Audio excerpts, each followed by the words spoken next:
मी 14 वर्षाचा होतो जेव्हा माझी मालकीण मला तिच्या घरी घेऊन गेली. ती मला 150 रुपये देऊन तिच्या पाठीची मालिश करायला सांगायची आणि मी 150 रुपये घेऊन मालिश करण्यास तयार होत होतो. पण एका रात्री त्या मला म्हणाल्या, राजू रूमचे सगळे लाईट बंद कर. मी गुपचूप सगळे लाईट बंद केले, पण त्यानंतर मला आश्चर्याचा धक्काच बसला. कारण माझे हात खूप थरथरत होते. कारण त्यावेळी मी ज्या वयात होतो ते वय एका तरुण मुलासाठी खूप महत्त्वाचा काळ असतो. त्यातच एका महिलेच्या कमरेची मालिश करणे हे माझ्यासाठी खूप अवघड होते. जेव्हा त्यांनी मला मालिश करण्यास सांगितले तेव्हा तर मी बराच वेळ त्यांना आश्चर्याने पाहत उभा होतो. पण माझ्या वडिलांनी मला सांगून ठेवले होते की तुझी मालकीण तुला जे काही काम सांगेल ते तुला करावेच लागेल. तिला नकार देऊ नकोस. तुझी मालकीण खूप मायाळू आहे. जर तू तिच्या मनात जागा केलीस तर ती तुला पगारापेक्षाही जास्त पैसे देईल. 150 रुपये तर त्यांनी मला दिलेच होते आणि मला म्हणाल्या की खुश राहा आणि हे पैसे तुझेच आहेत. त्यावर मला खूप आनंद झाला. पण जेव्हा त्या मला म्हणाल्या की हे तेल घे आणि माझ्या कमरेची मालिश करून दे, तेव्हा मी आश्चर्यचकित झालो. कारण एक महिला एखाद्या मुलाला आपल्या कमरेची मालिश करायला कसे काय सांगू शकते. मी नकार देण्याचा प्रयत्न केला, पण मी खूप घाबरलो होतो. त्यामुळे मी काहीच बोलू शकलो नाही. ती मला घेऊन रूममध्ये गेली आणि बेडवर झोपली. ती मला म्हणाली की माझी मालिश कर. जसा मी मालिश करण्यासाठी त्यांचा ड्रेस वर केला, मी पटकन माझे डोळे मिटले आणि बंद डोळ्यांनीच मी हातावर तेल घेऊन मालिश करू लागलो. मी सर्व लक्ष माझ्या कामावर केंद्रित करत होतो. मी माझी नजर एकदाही तिच्या कमरेवर टाकली नाही. खाली मान घालून मी फक्त मालिश करत होतो. तेव्हा मला असे आठवू लागले की जेव्हा मी येथे काम करण्यासाठी आलो होतो तेव्हाची मालकीण आणि आजच्या मालकीणमध्ये मला थोडा फरक जाणवत होता. मला आज त्यांच्या वागण्यात काहीतरी वेगळाच बदल दिसत होता आणि त्यांच्या चेहऱ्यावर भरपूर घाम आलेला होता. मला कळत नव्हते की मालकीण काय करत आहे. मला पाहून ती लगेचच सरळ झाली आणि माझ्याकडे पाहून ती नजर चोरू लागली. मी खूप आश्चर्याने तिच्याकडे पाहत होतो. मला वाटले की आज मालकीणची तब्येत ठीक नाही. मी जेव्हाही मालकीणची मालिश करत असे तेव्हा मी खूप शांततेने माझे काम करत असे. पण आज त्यांना पाहून मी जरा घाबरूनच त्यांना विचारले की तुमची तब्येत तर ठीक आहे ना? तुम्ही अशा घाबरलेल्या अवस्थेत का दिसत आहात?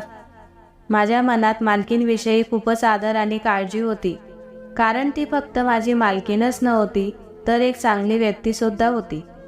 अगदी लहानपणापासूनच त्यांनी मला आश्रय दिला होता आणि माझ्या निरर्थक जीवनाला त्यांनी अर्थ दिला होता. मला या गोष्टीची काळजी अजिबात नव्हती की त्यांनी मला कोणत्या प्रकारचे काम करावयास सांगितले. त्यांनी दिलेल्या पैशांमुळेच आज माझे आयुष्य बदलले होते आणि माझी घरची परिस्थितीही बदलली होती. माझ्या प्रश्नांवर त्यांनी नकारात्मक मान हलवली आणि म्हणाल्या की मी ठीक आहे. पण त्यांच्या चेहऱ्याकडे पाहून मला साफ दिसत होते की त्या ठीक नाहीये. त्यांना काहीतरी टेन्शन आहे, पण त्या लपवत आहे. भरपूर महिन्यांपासून मी फक्त त्यांचे घरकाम करत असे, पण आज पहिल्यांदा त्यांनी मला मालिश करावयास सांगितले. त्यामुळे मी खूप घाबरलो. कारण ती एकटीच त्या पूर्ण घरात राहत होती. तिला ना नवरा होता ना मुलं होती. ती एकटीच होती. पण तरीही आज मी मालिश करून दिली. पण पूर्ण वेळ माझे हात थरथरत होते. आधी मला असे वाटले की मालकीण मला फक्त आजच मालिश करायला सांगेल, पण आता मालकीण मला रोज मालिश करावयास सांगू लागली. मला त्यांचे इतर कोणतेही काम करावयास अडथळा नव्हता, पण जेव्हाही त्या मला मालिश करावयास सांगत होत्या तेव्हा मला खूप अस्वस्थ जाणवत होते. एक गोष्ट माझ्या लक्षात आली होती की जेव्हापासून मी मालकीणची मालिश करण्यास सुरुवात केली होती तेव्हापासून त्या माझ्यावर खूप खुश होत्या. नेहमी त्या मला 150 रुपये देत होत्या, पण आता तर त्या मला कधी 300 तर कधी 400 रुपयेही देत होत्या. त्यांची ही गोष्ट मला खूप खटकत होती. मला खूप वेगळेच वाटत होते. नेहमीप्रमाणे मी आजही त्यांची मालिश करण्यासाठी तेलाची बाटली उचलली. मी 14 वर्षाचा होतो तेव्हापासूनच मी त्यांची मालिश करत होतो. पण ही गोष्ट मला खूप लाजिरवाणी वाटत होती. मला त्यांच्यावर रागही येत होता, कारण त्या मला अशा प्रकारचे काम करायला भाग पाडत होत्या. पण मला नाईलाजास्तव ते काम करावेच लागणार होते, कारण त्या बदल्यात मला रोज 150 रुपये मिळत होते. म्हणून मी त्यांना काही न बोलता त्यांचे काम रोज करत होतो. मला थोडे कळालेच होते की मालकीन माझ्याकडून हे काम का करून घेत आहेत. तेलाची बाटली घेऊन मालिश करण्यासाठी मी पलंगावर बसलो तर अचानक मालकीन मला म्हणाली की राजू, सगळे लाईट बंद कर. हे ऐकून मी घाबरलो आणि आश्चर्याने त्यांच्याकडे पाहू लागलो. मला थोडे समजलेच होते की काहीतरी गडबड आहे, पण मालकीन सांगायला तयार नव्हती. मी हॉलची सगळी लाईट बंद केली आणि चाहूल घेत त्यांच्या पलंगावर येऊन बसलो. अचानक अंधारात मला असे जाणवले की मालकीन पलंगावर झोपून गेली आहे आणि मी जसेही मालिश करायला हात पुढे केले, मालकीनने माझे हात पकडून मला थांबवले आणि मला जे काही सांगितले ते ऐकून तर मी थक्कच झालो. माझ्या हृदयाचे ठोकेही वाढले. मी जागेवरच स्तब्ध झालो. मालकीनचे बोलणे ऐकून मी पूर्णपणे हादरलो होतो. मी पंजाबच्या एका खेड्यागावात राहत होतो. माझ्या कुटुंबाची परिस्थिती खूप गरिबीची होती आणि मी फक्त 14 वर्षाचा असल्या कारणाने मला कुठे काम मिळणेही अशक्य होते. मी माझ्या डोळ्यांनी माझ्या आईवडिलांची वाईट परिस्थिती पाहिलेली होती. ते खूप कष्ट करत होते आणि त्यातच मी त्यांची कुठल्याही प्रकारे मदत करू शकत नव्हतो. मला असे खूप वाटत होते की मी कुठल्याही प्रकारे पैसे आणून त्यांना लागेल ती प्रत्येक गोष्ट आणून देऊ. मला मोठे होऊन माझ्या आईवडिलांना मदत करायची होती. त्यांना चांगले आणि आरामदायी जीवन द्यायचे होते. त्यामुळेच मला चांगले शिकून मोठे व्हायचे होते. पण मला चांगलेच ठाऊक होते की त्यांच्याकडे माझ्या शिक्षणासाठीही पैसे नव्हते. 2 वेळचे जेवणच आम्हाला कसेबसे मिळत होते. पण मला हे माहीत होते की मी जर माझ्या आईवडिलांसमोर माझ्या शिक्षणाची इच्छा व्यक्त केली तर ते काहीही करून माझी इच्छा पूर्ण करतील आणि वाटेल तेवढे कष्ट करतील. पण मी एवढा स्वार्थी नव्हतो. मी माझ्या इच्छा माझ्या मनातच दाबून ठेवल्या आणि याच गोष्टीमुळे मी खूप नाराज होतो.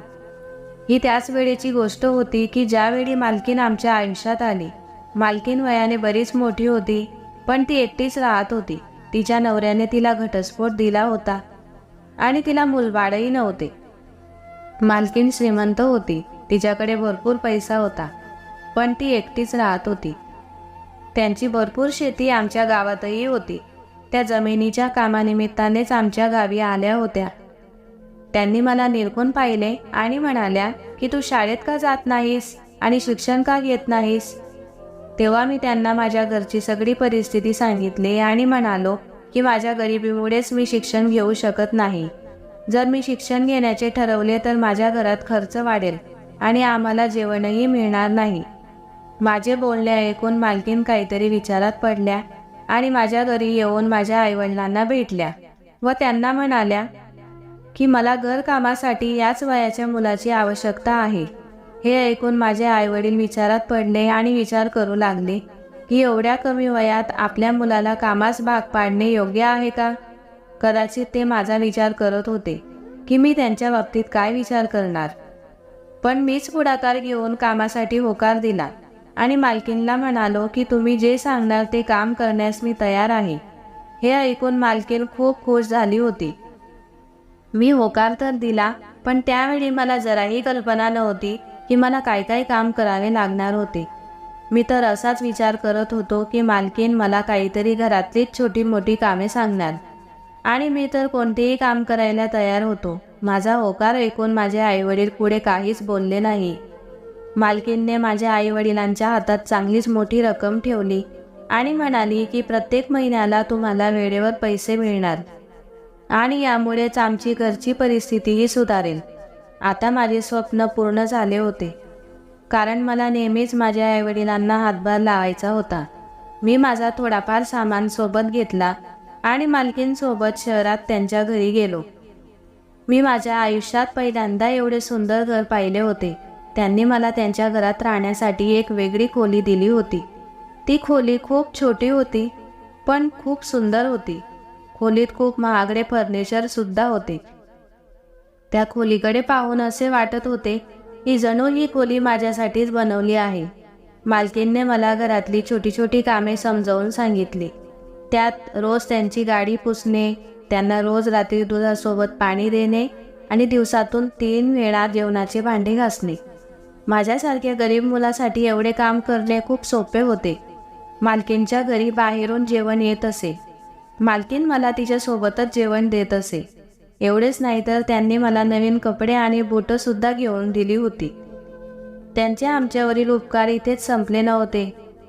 त्या म्हणाल्या होत्या की मी लवकरात लवकर तुझे एखाद्या चांगल्या शाळेत ॲडमिशन करून देणार, कारण मी शिक्षण घेऊ शकेल. हे ऐकून तर मी खूप खुश होतो. मला असे वाटत होते की मी येथे काम करण्यासाठी नाही आलो, जणू काही मालकीनने मला दत्तकच घेतले आहे. पण जशी रात्र झाली तेव्हा त्यांनी मला त्यांच्या खोलीत बोलावले आणि एक सुगंधी तेलाची बाटली माझ्या हातात देऊन म्हणाल्या की माझी मालिश करून दे. मी मान हलवून होकार दिला. मी त्यांच्या हातून तेलाची बाटली घेतली आणि त्यांच्या पायाजवळ बसलो, कारण मला वाटले की त्यांच्या पायाची मालिश करायची आहे. पण त्यांनी मला थांबवले आणि म्हणाल्या की माझ्या कमरेची मालिश करून दे. तेव्हा मी थोडा दचकलो. मला मालिश करताना खूप लाजिरवाणे वाटत होते आणि माझा गोंधळही होत होता. मी त्यांची मालिश केली आणि नंतर उठून माझ्या खोलीत गेलो. मला वाटले की मालकीन थकून आली आहे, म्हणून त्यांनी